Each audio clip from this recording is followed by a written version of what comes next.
$100. It is a number that haunts central bankers, cripples supply chains, and destroys consumer confidence. And as of yesterday afternoon, it is no longer a worst-case scenario. It is the base case. Welcome to the Market Flash Special Report. I am your host, and today we are tearing up the script on the soft landing because the energy market just declared war on the global economy.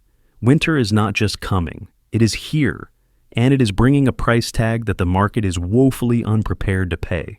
We are staring down the barrel of a full-blown energy crisis for winter 2025. The days of complacent, range-bound oil prices ended on December 3rd. If your portfolio is still structured for a low inflation, low cost of capital world, you are exposed, you are vulnerable, and you are running out of time to fix it. Let's reconstruct the crime scene.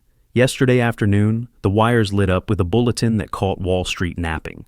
OPEC+, the cartel that controls the spigot of the world's lifeblood, didn't just roll over their existing quotas. They signaled a fresh, aggressive, and unexpected cut to production output.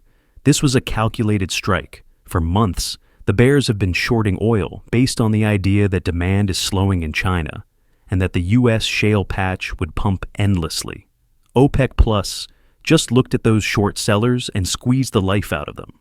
They are draining liquidity from the market exactly when the demand curve is about to go vertical for the winter heating season. But here is the multiplier effect that makes this truly dangerous. The United States is fighting this war with an empty gun. The Strategic Petroleum Reserve, SPR, America's emergency energy buffer, is sitting at multi-decade lows. We drained it in 2022 and 2023 to suppress prices for political expediency. That card has been played. It is gone. There is no buffer left. When you combine a supply shock from the cartel with a lack of inventory in the West, you get price inelasticity. That means even a small disruption sends prices parabolic. The Fed put is gone, and now the energy put is gone too. We are naked in the cold. Why should you care if you don't trade oil futures? Because oil is in everything. It is in the diesel that transports your Amazon packages.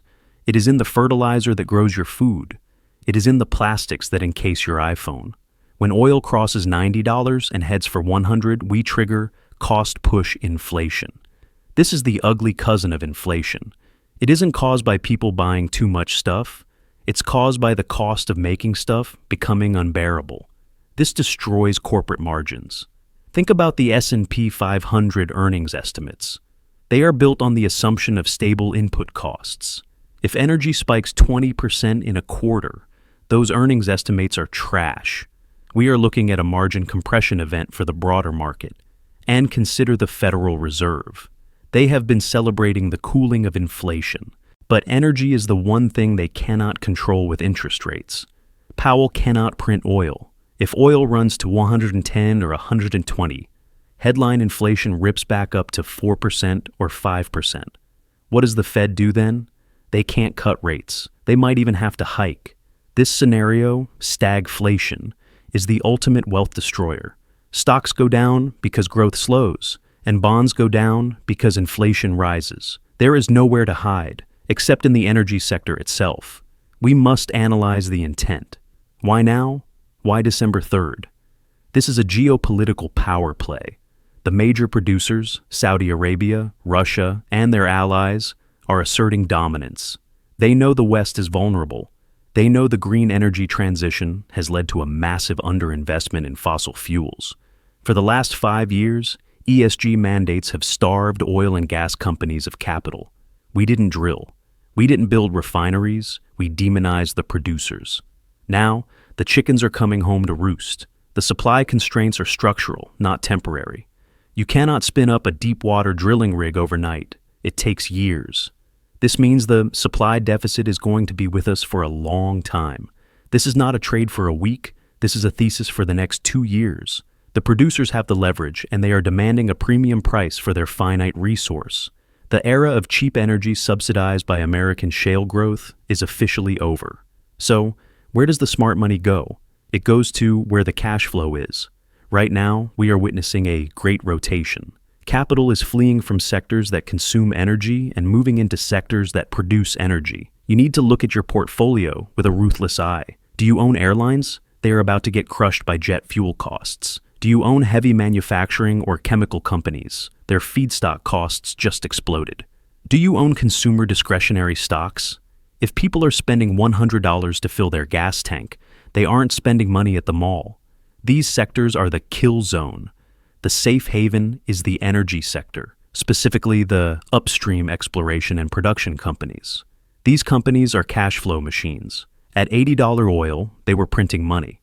At 100 oil, their free cash flow yields are astronomical. They are trading at single-digit PE ratios, while the tech sector trades at 30x. The math is undeniable.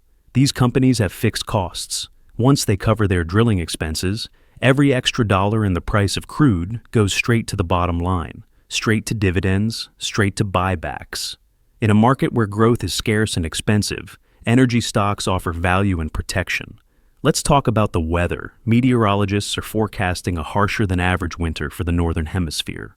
If we get a polar vortex event in January or February, combined with this OPEC Plus cut, we could see a super spike. Natural gas is the other shoe to drop. If it gets cold, Europe and Asia will scramble for LNG, liquefied natural gas. This pulls prices up globally. The energy complex moves together. A spike in gas lifts oil, which lifts coal.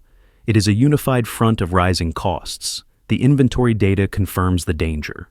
Distillate inventories, that's diesel and heating oil, are well below the 5-year average. We are entering the high demand season with the cupboard bare. This creates a market condition called backwardation, where the spot price is higher than the future price. This screams scarcity. The market is begging for barrels right now. Why are investors slow to react? Because of recency bias. You have been trained for a decade to buy tech and ignore energy. You have been told oil is a dinosaur, but when the lights flicker and the gas pump ticks up, ideology goes out the window. The market is currently in denial. It thinks this OPEC Plus news is a bluff. It thinks the U.S. economy is immune. That denial is your opportunity. You can front-run the crowd.